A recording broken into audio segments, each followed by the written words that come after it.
అనగనగా ఒక అడవిలో ఒక సింహం ఇంకా పులి ఉంటాయి. ఒకసారి పులి సింహం దగ్గరకు వచ్చి, మీరు చాలా సంవత్సరాలుగా రాజుగా చేస్తున్నారు కదా, నాకు ఒక అవకాశం ఇవ్వండి, నేను కూడా రాజుగా చేస్తాను అంటుంది.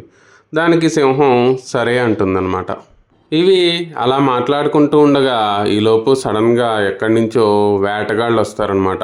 వేటగాళ్ళు వచ్చి అడవిలో ఉన్న జంతువుల మీద దాడి చేద్దామని చూస్తారు.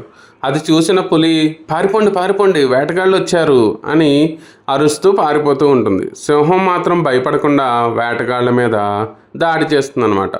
ఆ దాడిలో పాపం దానికి కొన్ని గాయాలు అవుతాయి. వెంటనే పులి వచ్చి, చూసారా, మీరు దాడి చేయకుండా పారిపోయి ఉంటే మీకు ఈ గాయాలు అయ్యేవి కాదు అంటుందన్నమాట.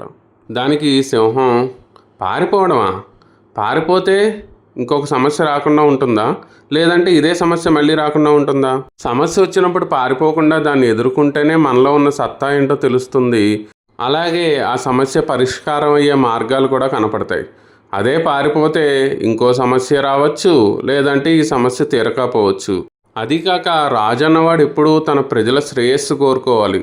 తన కోసం ప్రజలను వదిలిపెట్టకూడదు. తన భద్రత కంటే ముందు ప్రజల భద్రత చూడాలి. అదే రాజు కర్తవ్యం అని చెప్పేసరికి పులి సిగ్గుపడి, మీరే రాజుగా ఉండండి, నేను రాజుగా ఉండడానికి పనికిరాను అంటుంది.